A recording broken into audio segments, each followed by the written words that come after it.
AI 在教育上面的一些影响，比较像是理论的部分。那后半部分的话，比较是实作的部分哈，就是牵涉到我们学校里面包括人文领域啊，还有就有一个连结哈。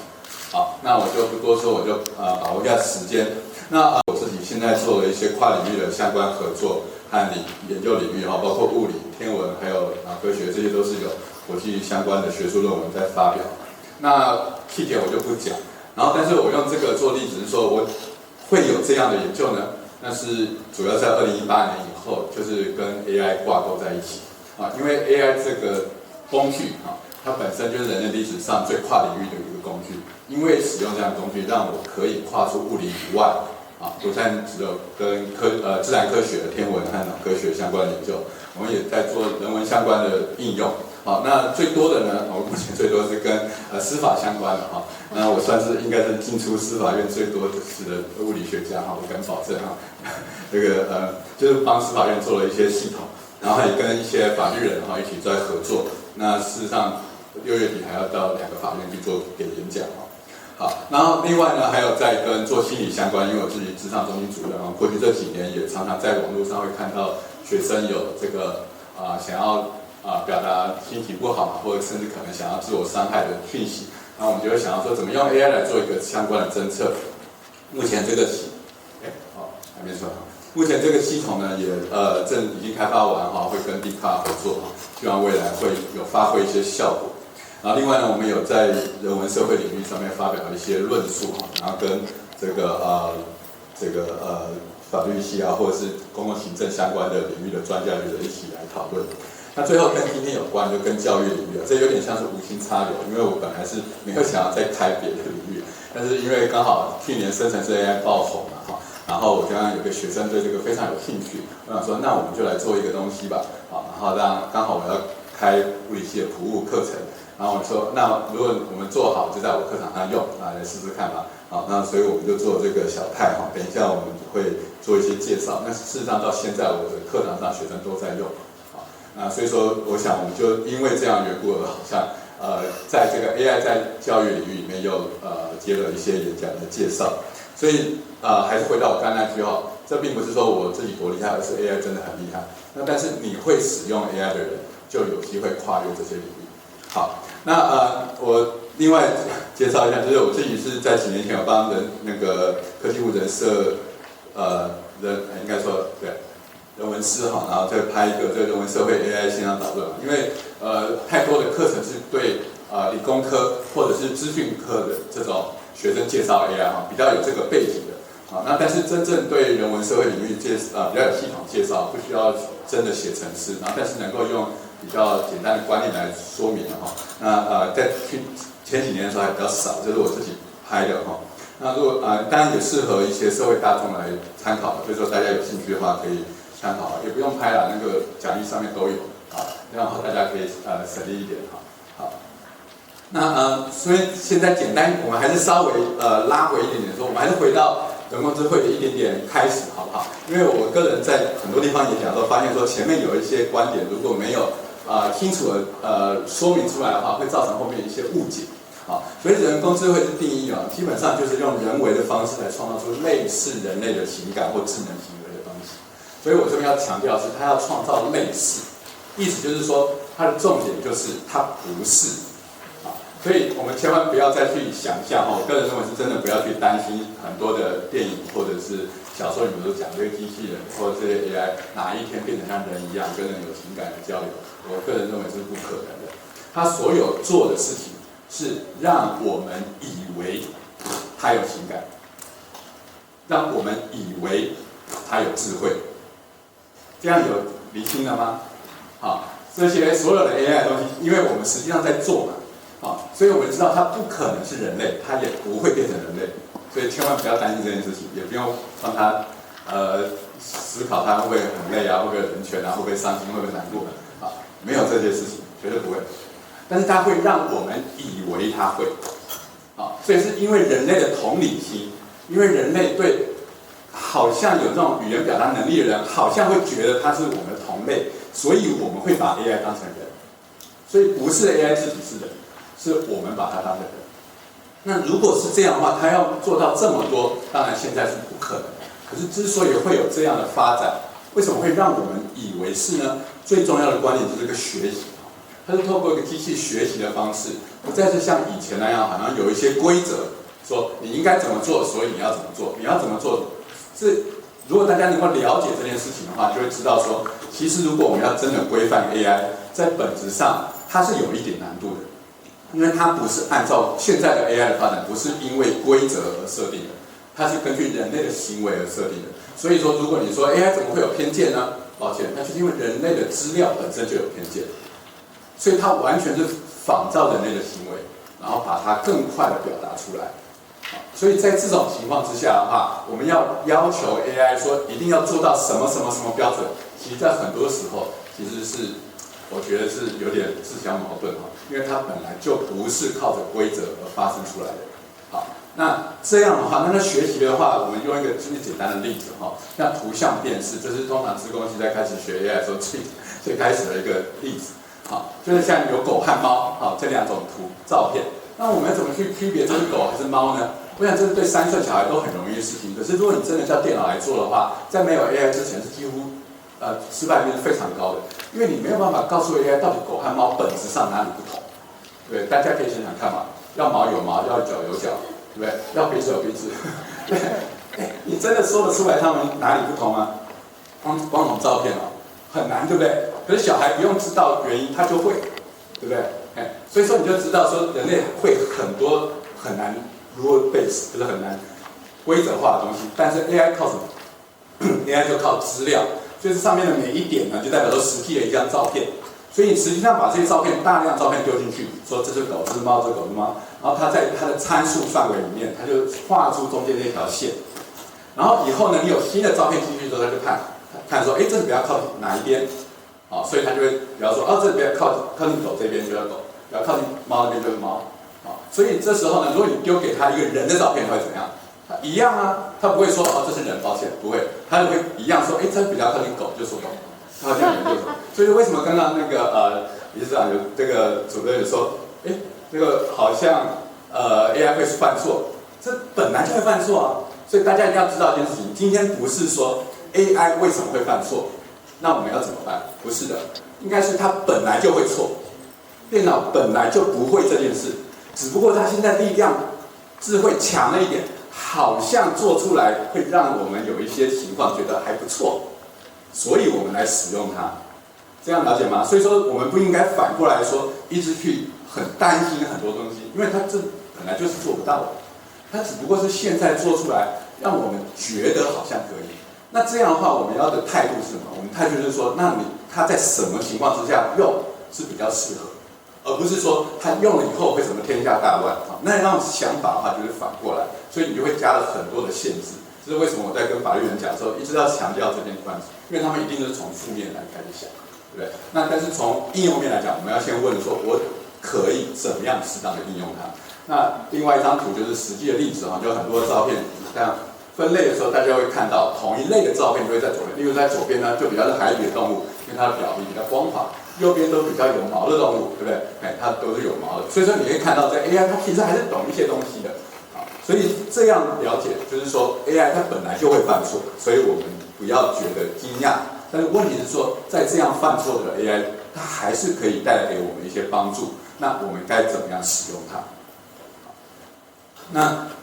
但是最近呢，大家对 AI 最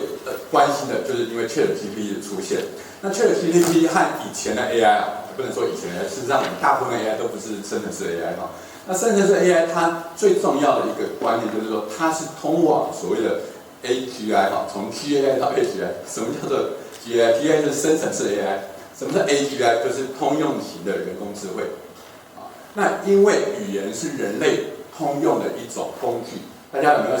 注意到，我们的语言上面就是一个一个方块字，对不对？我们把方块字叠在一起，就会表达不同的意思，这就是语言的魅力。所以它只要学习到不同的方块字之间迭代的规律或它的几率，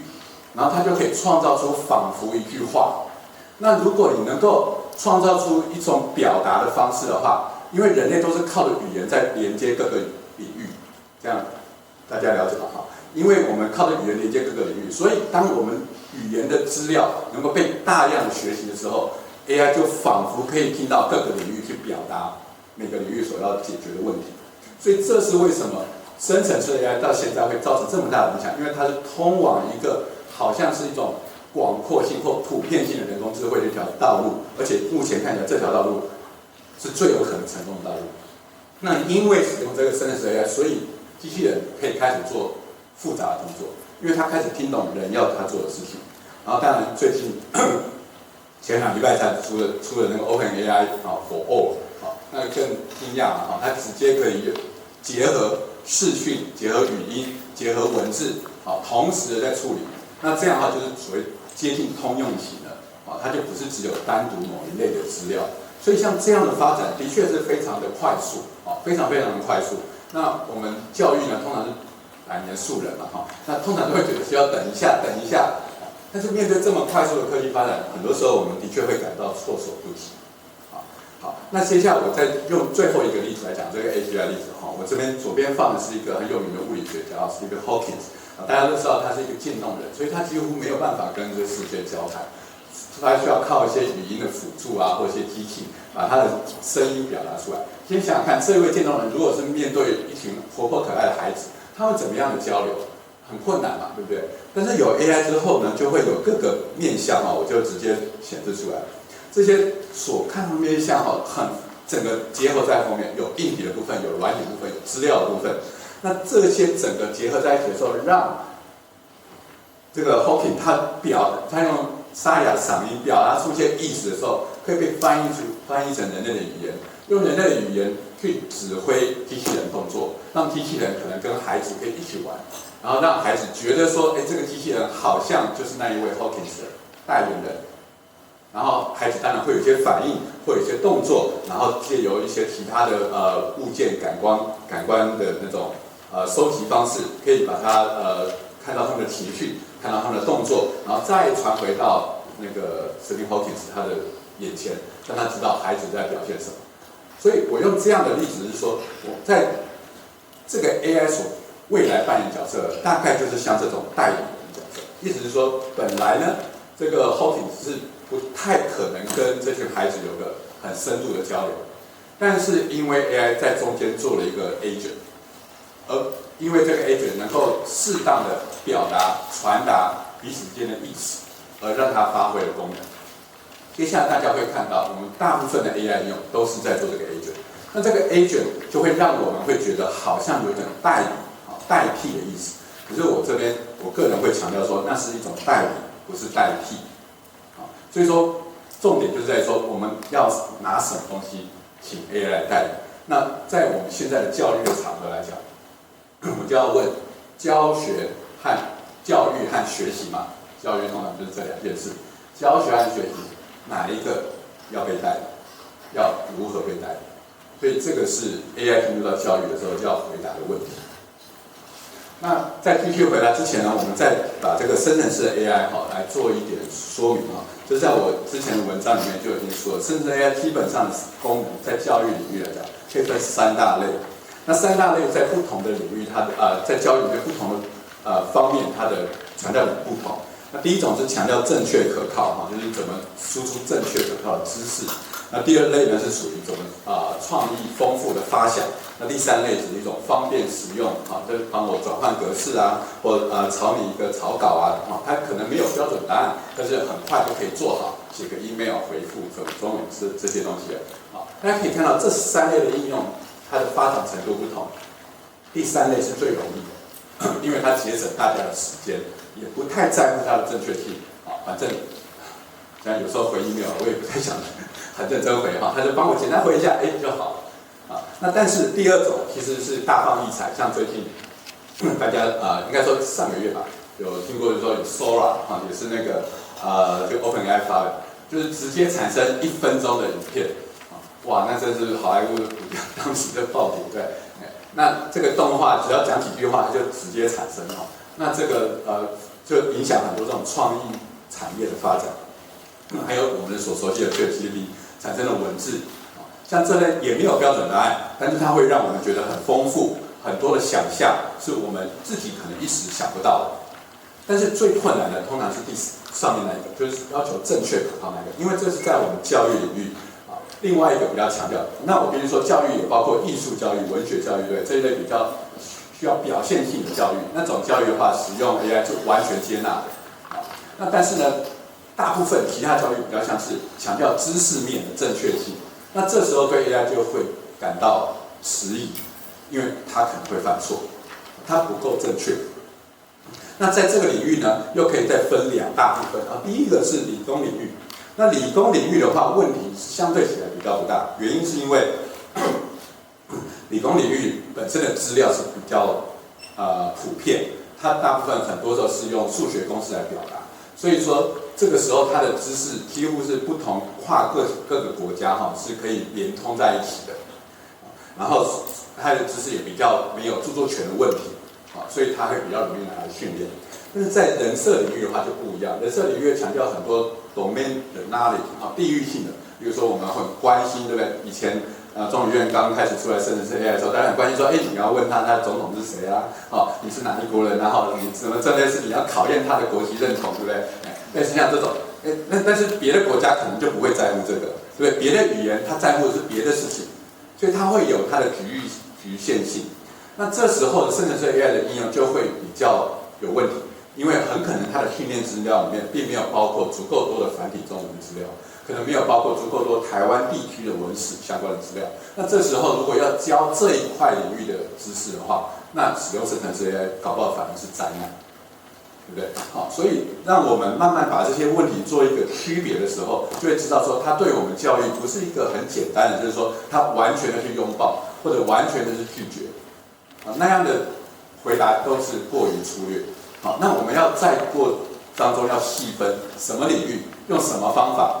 用什么态度，你想要达到的目标是什么？如果能够把这个一个一个区分出来的话，就会发现，在有些情况之下，我们可以大量的使用 AI， 但是某些情况下，我们要比较小心的使用，甚至有的时候可能要拒绝使用。好，那这样的话才会让我们比较有一个健康或成熟的发展。那当然，这个地方也要稍微再补充一下ChatGPT 常见的问题就是说，因为它是用文字的来训练，它不是一个搜寻引擎，所以常常时候我们就 Google 用惯，就问它问题，以为它会告诉我们正确答案，可是事实上不是，它只是根据这些训练资料来想办法提供一些文字，所以它会错是很正常。它是对反而比较习惯，所以每一次使用的时候都应该要小心的检验第二呢，那我自己发明了一个名词叫做虚拟知识，它所提供的东西呢，它是介于一个意见和知识当中。那意见呢，每个人都可以有意见，像现在政治嘛，对不对？很多事情每个人都可以有意见。但是知识是指说，它可以经过一个比较严谨的验证，确认它的可靠性的一些内容。从意见到知识之间，它是需要时间的，它是需要专业的。但是这些都不是 AI 有，所以说我们不能够把 AI 产生的文字直接当成知识，但是它和一般的意见不一样，它有可能可以把这些意见或一般网络上常见的东西做一个很好的整理。那这个时候，它也可能成为另外一种帮助。这个等一下我就会讲相关的例子，谢谢。相关的例子所以不是代表说错误的事情就不能用这是我要强调的，而是说你要看怎么用。那当然，这个就是我刚才虚拟知识就定义就是说，它是由大型语言模型 LLM 的大型语言模型的产生在你使用的时候输入了问题，然后还要补充相关的预设来理解的时候才会得到东西。所以这个时候很重要，你怎么问，就会得到可能不同的问法会得到不同的结果所以并不是 AI 本身的状况，有的时候是你熟不熟悉，会不会使用的问题。然后当然这个其他的功能我前面有讲过，我就不多讲，大家也可以看一下影片所以这个最后一段要讲的意思是说 ，AI 和我们以前的工具不一样。以前用电脑，或者说甚至其他工具，你用谁来用，效果都一样，几乎都一样，因为它工具嘛，就1就是1，2就是2，对，它有标准的流程。但是我刚才讲 AI 不是 ，AI 是根据人类的经验来学习的。这时候，特别像生成式 AI， 你是要问它问题，然后请他回答。它本身里面有个内在的几率，好，那个叶老师就叫几率，它内在有个几率，所以呢，你同样的问题你问2次、3次，它答案可能都不一样，因为你问第2次、第3次的时候，他就怀疑你在怀疑他的答案，他就会想办法更改一下，让你满意。真的啊，要不然的话，那现在比较聪明了，刚开始出来的时候，很多人嘲笑确实是这样，但他现在慢慢就注意这件事情，然后会做一些调整。但是懂的人就会很容易就绕过去，所以这个不是我是说真的不是 AI 做，因为它本来就是这样。我再一次强调，它本来就不应该会的，是我们以为它会，所以你问他这些问题，然后以为他的问题是可以解决你，然后的确有的时候会成功，所以就会觉得很高兴，哇，他怎么那么聪明？但是却忽略这个反而是凑巧。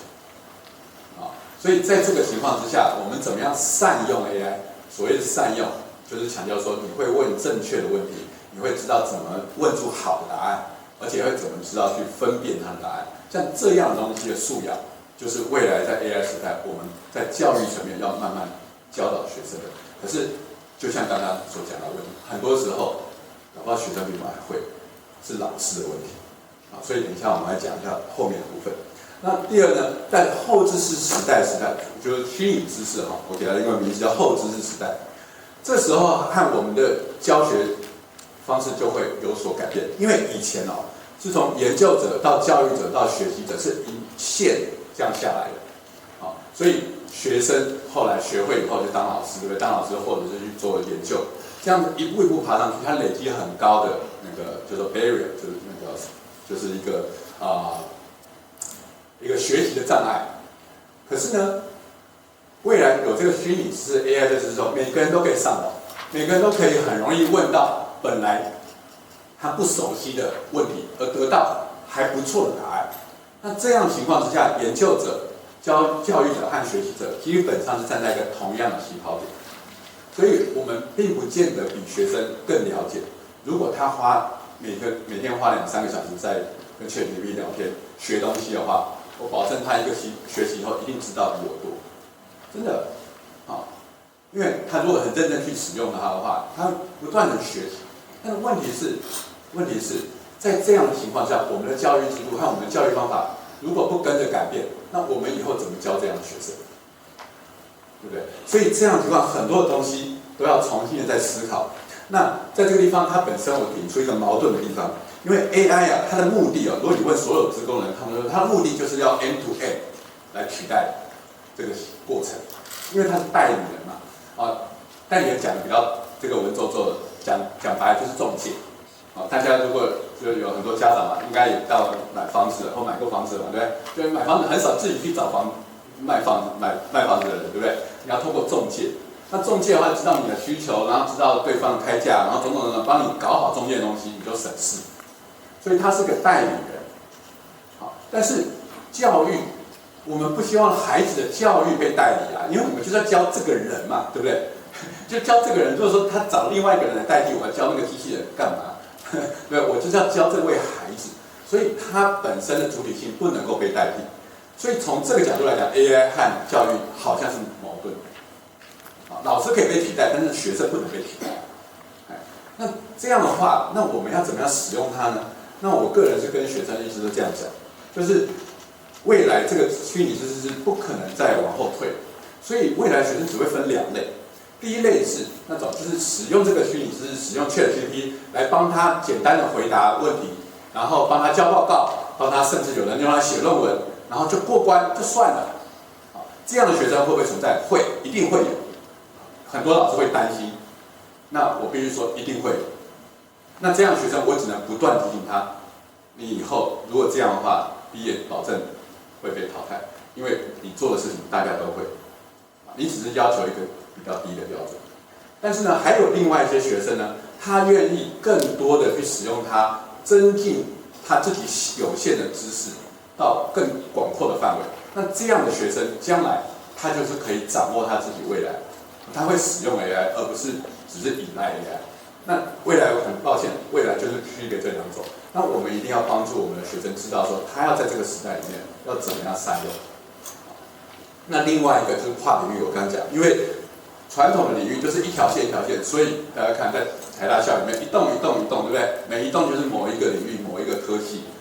科技和科技之间要交流其实不容易，就是因为有这些很多的 barrier。但是将来的这个虚拟知识，大家就会几乎更为跨平台，因为你直接在上面就可以马上学到不同领域的知识。那这个时候跨领域的学习就变成理所当然。所以我在这边要强调说，未来有一个情况说，因为 AI 的发展，我们现在的学科之间的门槛或彼此之间的那个障碍其实要越来越被打破。可是为什么很困难？困难不是在学生，困难是在老师，因为老师受到这个教育，他就会觉得，如果要跨领域，那我要去学别的东西，对我来讲很累，对不对？我就不想要这件事情。所以真正的问题是在老师，不是在下一代。那问题是我们在这样的情况下，我们怎么引导下一代呢？我们能够拒绝他，叫他们不要学 AI 吗？可能也不行，对不对？所以在这个过程当中，我们就要去调整，我们自己也要调整，然后学生也要调整。在这当中，大家一起来学习啊！我必须说，这个大家都是白老鼠。在这个情况之下，不要再骂东骂西了大家都是白老鼠，全世界都是白老鼠，因为没有人知道未来会怎么样，真的没有人知道未来这个 AI 会怎么样。所以你听人家讲的，半年以后都不准的。没有人知道未来会怎样，哪年OpenAI再出现一个东西，就马上某个产业就开始跟信仰产业，对不对？太多东西已经不一样了。好，那所以说，在这个情况之下，大家可能会关心说，那未来的工作会怎么样？那有很有名的一句话，之前也是我的同事，应该说他最近讲，就是未来你不会被 AI 取代，会被使用 AI 的人取代。那这句话就让很多人就觉得说，那我就要刚刚去读资工系啊，因为资工应该是最了解 AI 嘛，因为 AI 就是资工人写的。那事实上也的确有很多类似的这个媒体，对不对？也会告诉我们说，未来5年啊、几年哪些工作会主要的消失，哪些工作会成长这些大家都可以看。的确有很多跟资讯相关的产业看起来工作机会就很多。可是呢，如果你真的问这些资讯人在这篇里面就说哪些未来的工作会最容易被取代呢？结果其中之一就是软体工程师。这看起来有点矛盾，对吧？为什么这些软体工程师不是写程式吗？写程式很厉害，会写 AI 答案不是，因为现在 AI 自己会写程式。现在 AI 我的学生写程式，他们每个都用 ChatGPT 来帮忙他写，就是他不是说写最大的，就是很多部分可以让他帮忙写。那这样的情况之下，结果是什么呢？结果就是说，一样，没有一个工作是理所当然，因为 AI 就会受益。没有一个工作理所当然，因为 AI 就完全就没有前途。重点是你要怎么用，它一定会改变，即使是资工领域。那我的意思是说，不是以为小孩子送到资工系，他就会 AI。这个完全是迷思。资工领域很大，不是每个人都要做 AI。那事实上写程式有很多不同程式的 level。你很会写的一个人写下来程式，全世界都在用，他的年薪1000万。但是你也可以写一些程式，反正只能解决小小的问题，那可能就只能勉强糊口。那这样的人很容易就被 AI 取代，因为 AI 后来就会把这些简单的程式通通都取代。我学生就是这样学的他们什么都不会的时候，就问 AI 怎么写，写的时候他只要看得懂慢慢知道，然后再去改。很多的学生就是靠 AI 来学习的。现在这个状况之下，如果我们只停留在最低标准，我有没有办法把孩子有一个铁饭碗让他会了这个以后就不用怕 AI。如果你这样想，那大概你就要该要怕 AI 了你看现在孩子是他不断跟 AI 一起共存不断的知道怎么利用它。那这样的话，他就会在这个过程中比较能够存活下来。这是我个人的一些看法那当然我就把后面也讲了所以 AI 不会取代人，不会那么快但是这个软实力也很重要。所以软实力人就是说保持学习的态度不断的学习新的知识。这是其实我刚刚就讲，可能讲快一点所以说未来这些跟别人沟通或这些跨领域的合作会变成基本的。所以用我刚刚那张图来讲，未来的跨领域可能会至少有3种事情会同时会需要。第一种就是你原来的专业知识，所以专业知识不是要丢掉，因为你要有专业知识才能够看得懂 AI 产生出来的东西是不是对的，这样了解吧？所以你至少要能够查证。那第二个呢，但我们还是要有 AI 应用的技术。能够知道说新的 AI 它怎么样帮助我们节省时间，这样的话它的产能可以增加。好，那第三个就是人际沟通的能力。那为什么要强调这个？因为将来使用 AI 的时候是一个团队合作的状况。好，那越能够跟别人沟通的时候，你就会越容易有那个温度，然后让人家觉得说你所使用的东西是值得可信赖。然后 AI 是只是一个辅助，所以我认为说未来这三种会同时合在一起，只是说这是哪一类工作是不太可能的。好，现在讲完这么多理论的部分，我们开始要讲一些落地的实际的状况哈。那我个人觉得，大家都是白老鼠的话，那情况怎么办呢？那只好先做白老鼠吧。好，要不然呢，对不对？所以说我个人觉得要先落地尝试，要累积经验，累积错误，未来才知道怎么修改。你没有累积错误，未来只会知道不会减少错误的发生。好，那我这张图的意思是说，在去年调查一下那个美国100个大学对 AI 的态度，大部分都是这个放任的哈，看各教授自己决定哈。那只有极少数是完全的支持。那在去年我们清华大学当然台大更早也有一些教学指引。那我们听到参与这些指引的时候，那原来基本态度就是，反正你大概答不了，那倒不如好好的去教。那我会强调 AI 的素养。那 AI 素养就是我刚刚所强调的，除了你在使用上的时候要知道怎么用之外，还要知道怎么用的好，还要知道怎么样去做判断，然后知道怎么样放在适当的位置。那这边有教学的部分，有这个学习的部分，它很长不是只有这边。但这边呢，我要讲的就是刚刚那个理事长讲过一句话，就是最大的困难其实就是老师所以我个人是觉得要指望老师学会 AI， 然后教学生，这是无望的抱歉，这个我根本是觉得是无望的因为我自己是老师，我知道如果我现在教，因为我是有权利的一方嘛，我可以决定学生的成绩，对不对？那所以说我如果现在教可以，那我为什么要改？我改了会比较好吗？就像刚刚市长讲的，如果改了以后学生成绩下降，那是不是我的错，还是 AI 的错，还是学生的错？我这时候就完全搞不清楚了。我本来还可以的，然后结果现在反而不行。所以对老师来讲，这个诱因真的是很低，除非是非常热血的老师但是呢，学生不是我会跟学生讲，就是说，未来是 AI 是你们的时代，你们以后进这个业界的时候，就是跟 AI 一起工作的，所以你一定要在更早之前就要学会它，你不能等到人家来教你。这是他们的宿命，不是我们的宿命，所以要我来教他是不合理的。我是这样直接跟学生讲，说你要会 AI， 要比我还会才行那我唯一能够做的就是提供一个舞台，提供一些机会，让你们觉得这样使用是可以的，是尝试的因为这是未来的他们的时代。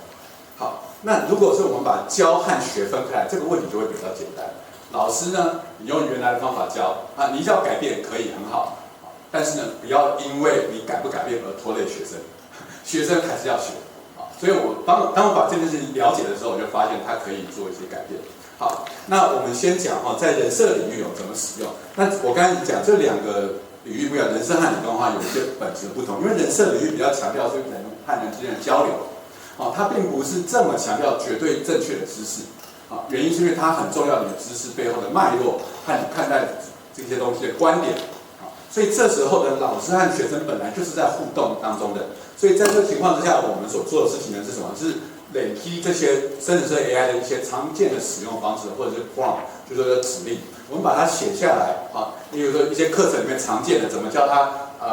写投影片怎么教他刺激思考怎么扮演做角色扮演怎么样去分析一些数据类似常用的一些指令，把它写下来，然后将它公开，然后甚至呢，我们我等一下就讲，甚至我们后来就收集了很多不同的课程。我这边举一个例子来讲，这是我一个同事林文渊老师在科技社会里面常常讨论一些问题，然后呢，他的方式就是叫学生分成小组，然后用 ChatGPT 来做暖场。大家知道，因为现在你叫学生直接开始讨论马上就是塞了他不太喜欢讲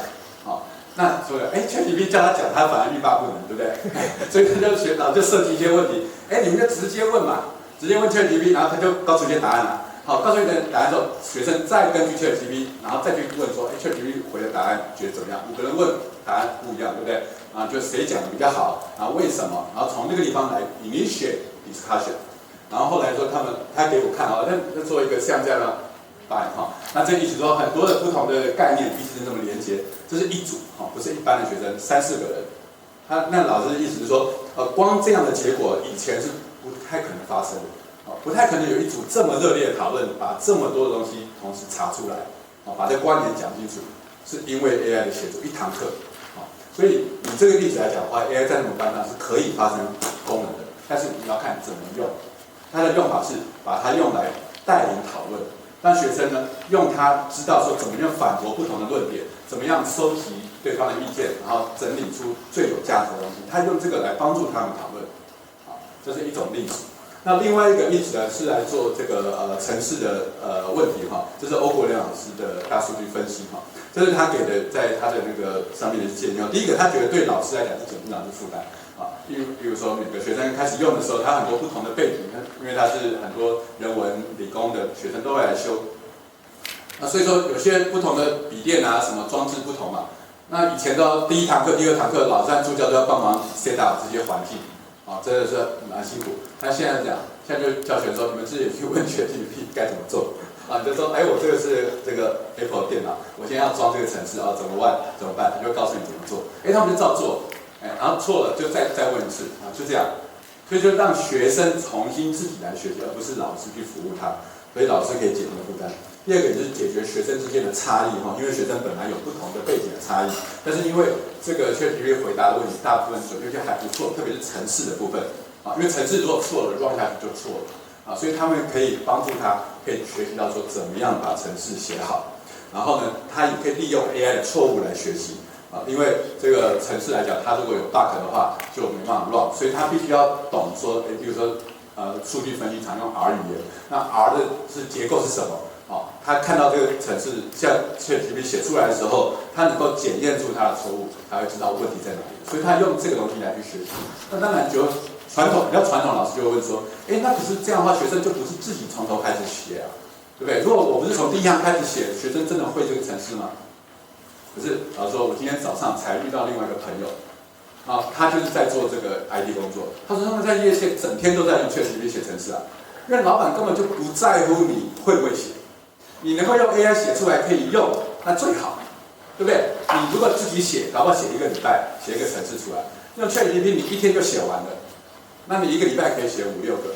那我加你2、3倍薪水还是划算的，对不对？所以对老板来讲，他不是真的在乎是不是你会，但是你当然要能够确定你能不能算出正确的答案来。但是如果你可以用 AI 来加速你的能力，加速你的产值，对老板来讲的话，这是何乐而不为？所以这时候我们教育就要想清楚，我们到底要教学生什么？我们还是停留在过去那种要学生做苦工，从第1页开始写到最后1页，从第1行写到最后1行，这样才叫做会吗？还是说这个东西ChatGPT1秒钟就可以产生出来但是我们要教学生怎么样去分辨，怎么样去查证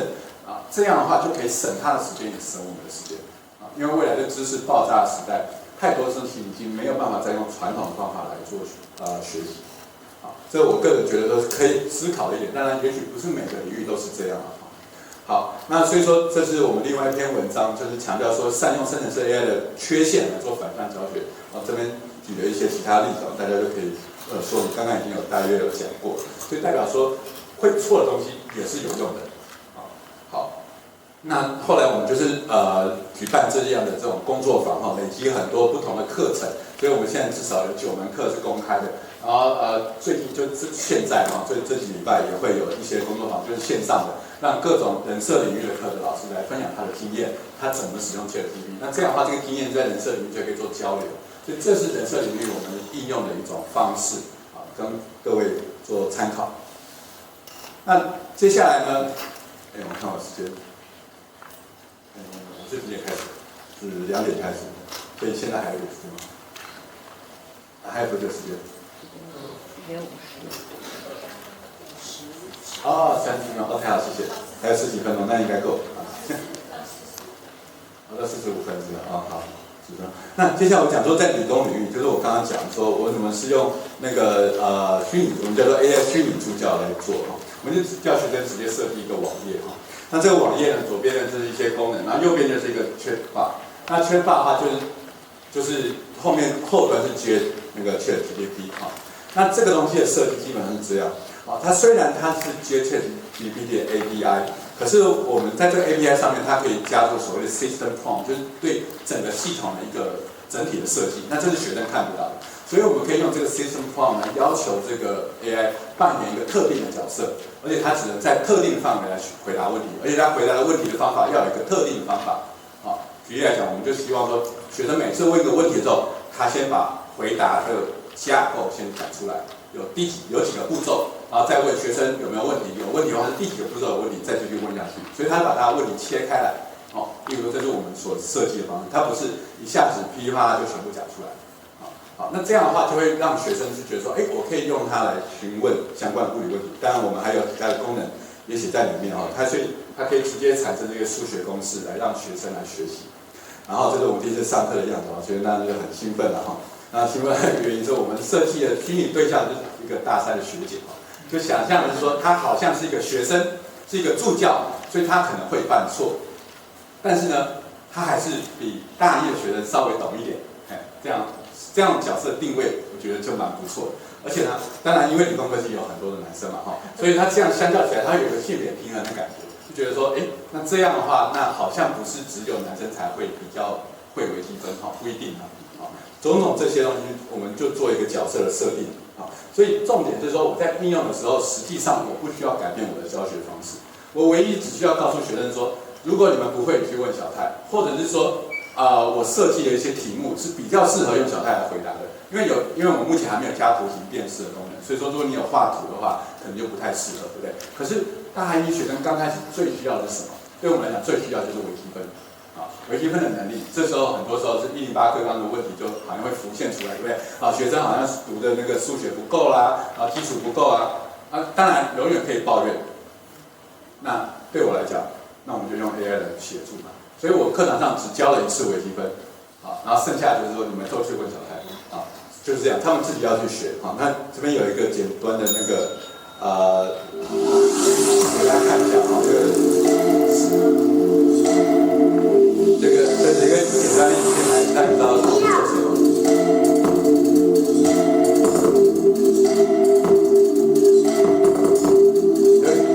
Sweet salty socks.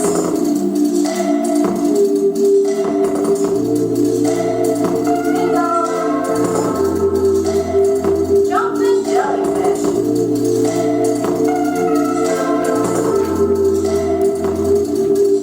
现在还可以画图了，画图的功能在上面。我们现在已经不是每周200了，我们现在每周上千的学习。好，那所以说这个定位在什么地方？我们定位在说它是为了要辅助学生的学习，所以我在课堂上会介绍 ChatGPT 的原理，然后教他说我们为什么这样开发，然后让他们说以后作业就直接贴上去没有关系。因为老师说他不问 AI， 他会问他同学对不对？你要会抄所以你要去担心这个已经不用了但是问题就是我考试的时候当然不能用，所以他确定他会所以这是我们第一次期中考第一个月来第一次作业的题目就直接写的，就这样，他就直接把它带进去，然后小泰就会一步一步的讲说这微积分的事情，所以我们就不用教，我也不用等数学系的老师在教微积分，那等他教完就1个学期过去了，那来得及我就直接这样用了。那感觉起来还是有点效果所以这边给大家看一下那我就不多讲，就是这第一学期学生的回馈，基本上他跟小泰讨论的效果大概介于跟同学之间讨论，还有问助教之间因为直接问同学的话，效果一定是最好的，这个无话可说，因为完全客制化然后就是真人但是问助教的话，但因为助教面对很多学生，助教时间有限，所以当然效果越差但问老师可能更差，大概就在越阶段，因为老师时间更少，对不对？然后以使用的这个效果来讲，整体上还觉得还不错我就不一一多讲然后我们主要有几个功能，那学生最常用的就是回答课本或作业的习题问题。然后帮助推导微积分啊这种东西。事实上，我们还有一些功能那时候还没有开发出来，所以学生还不太知道。其中一个就是像我们可以叫学生扮演叫小泰扮演这个高中生，然后他要教这个高中生关于一些物理观念。你必须要会教才会真的会嘛，所以我们就作业就这样出。然后出了作业之后，他要把这个对话结果印出来，这样的话才能给分。所以大家可以知道说，这有很多不同的类型的使用方式。好，那这个我刚刚跳过，这中间对话的题目我就跳过了，不多讲。那其实今天我有一个连接在上面，如果大家有兴趣的话，直接连接就可以往看哈。OK， 好，那我快结束哈。那最后的这些学生意见回馈，这个我第一次得到学生意见回馈是什么时候呢？是第一次期中考前，因为他班代问我说小泰挂了，我说怎么回事？我才知道说我再回去看说因为超过上限，我那设1个月120块美金的上限到底，我说怎么样？我从来没想过会超限，因为我老实说我不知道学生有没有在用，我也不知道他用的情况是什么，因为当时我们后台还没有做好，所以我还不知道结果。然后就这样因为你用太多，然后他就上面就说因为他们觉得说如果不用的话，他跟那些神人相比就来不及，那些神人就是他们早就会微积分那些人，他会觉得说这是他们的需求。所以大家可以让，实际上就是你放在那个位置上，它就能够发生效果。那我们在后台上大概也看到，我们不同现在有3个班，普通物理 A， 普通物理系或者理学院或工学院当然越下面使用量越少，当然因为物理对他们也不是那么重要嘛，他们就花比较少时间，但对物理比较重要就花比较多时间，就是这样。然后我们现在也有后台可以看到学生的使用量，就可以知道说哪些学生常用，哪些学生不常用。但不代表不常用就是不好，那说明他不需要所以这没有关系，就是让他们自己决定。然后现在花费其实也还好，每个月平均1块美金。好，我们快结束那最后有些回馈那我们问回馈说你可以用在什么地方？他们列出了非常多理工科技相关的科技，基本上他们觉得这都可以使用。所以就代表说这个可能是可以未来做更进一步的推广那最后这也是我跟学生讲，未来时代就传统是只有能力强、能力弱这2个，另外一个还有关于你使用 AI 的能力。那在这两端的人能力很强，使用 AI 能力很强，这种人我们不用担心了，都很弱也都不用担心了，他就应该转别的地方去。但是呢，将来这对角线这2个会比较特别。好，谢谢。好，那未来的 AI 时代呢，会越来越倾斜。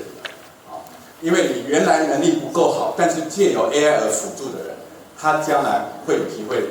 赢过那些传统能力强，但是他不太会善用 AI 的人。那这样的人，他会得到最大的 AI 的帮助。那也是我觉得未来我们要想一想我们的学生要放在什么位置。那最后结论呢，就大家看过，我就不多讲了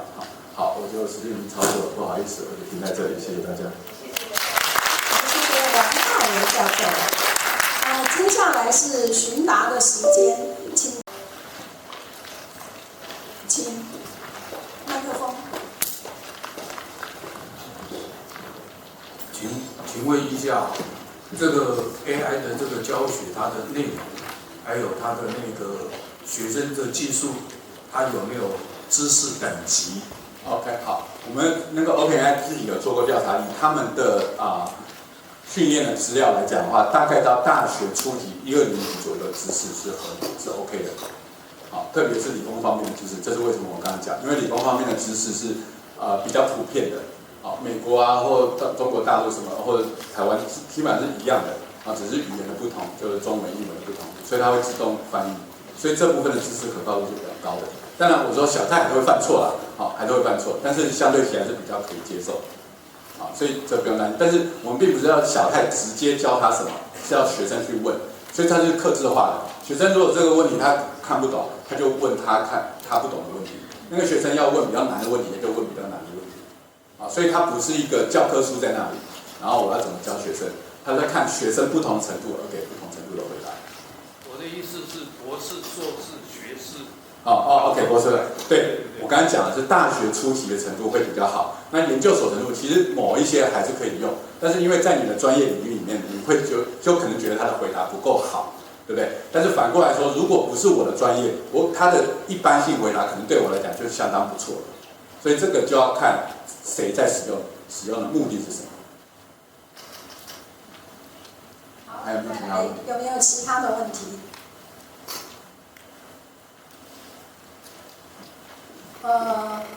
是前排的这位。老师，不好意思，想请教一下哈，因为你刚刚说在工作上面有很多人其实都用 OpenAI 在辅助他们工作。那其实 OpenAI 的资源也是来自于所谓物联网上面的所有的 data。那如果说学生在这个学习过程当中，他们已经习惯了之后，当他们开始工作的时候，他们以后在工作上会遇到他们所截取的知识会有智慧财产权上面的问题。会。那这时候是不是也应该让学生们知道有这样的风险跟这样子的前因后果？可以，当然可以。我觉得这是很好的问题，不过这通常是法学院的老师会比较希望强调的。那在我们这边大概比较不会有这个问题。然后但是呢，我觉得这是 AI 素养的整体的教育的一部分。所以说的确那个知识的来源本身有可能它会有产权问题，可是我必须说生成式 AI 它是生成出来的，所以它不太可能是 copy exactly 原来的哪一个知识。所以说这时候呢，你要去抓它是不是有盗版，有没有什么，其实困难度蛮高的。你只能猜。那但是呢，这个地方就牵涉到每个国家对著作权的定义可能是不太一样。像日本现在已经修改著作权法，就是你可以拿来训练，所以比如说它规范你使用上你不能够侵犯人家著作权，但是你拿来训练是可以的。可是，在台湾目前不行，所以像台德计划他们就很辛苦，他要收集很多有合法版权或者是别人愿意给的资料，但那个资料量就会非常少。所以说，很多时候这个两难。如果我们要全力的发展生成式 AI 的话，在训练的著作权上面可能就要放宽。可是著作权放宽，的确对于当时写作的人来讲，会觉得好像没有被尊重。所以这中间是需要有一个机制，某一种商业机制。比如说，我用你的资料来做训练，我要付你多少钱，类似像这样。那但是这个机制目前我们还没有出现。那 OpenAI 的确就是它 OpenAI 不会告诉人家它训练什么资料，它全部都偷来的。简单讲都是这样。那但是它创造另外一个经验，所以这时候就要想我们要怎么做。那这时候法律也是可以改的。那问题是说，面对这个时代，法律应该怎么改，才能够同时保障原来的创作者，又能够让未来的使用者可以得到利益？这个中间就是法律需要重新好好思考的地方。那这个地方可能比较不是一般理工系学生或者是这类学生在使用的时候会想到，但是我们当然应该要教育他，让他知道这件事情。谢谢你的提醒。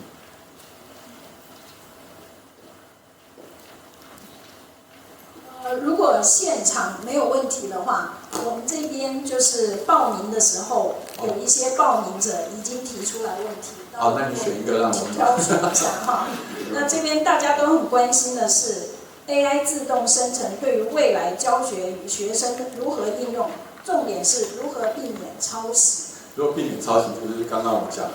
像我就跟学生，你就直接抄小台。我的意思是说，他在使用的时候，他自己一定要了解一件事情，他使用这个有可能会害了他，但是我不可能用各种方式禁止他，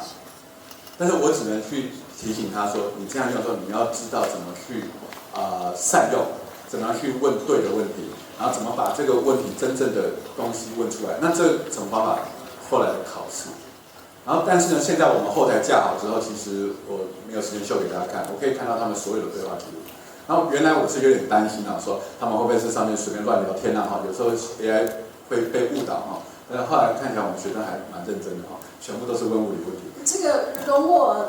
询问一下，就是假设不是这个数理科学方面的，假如纯粹是这个文学，比方说我是国文老师，我今天教产生的，对不对？教这个作文。要怎么避免那我必须说很难避免。如果我们的目的是要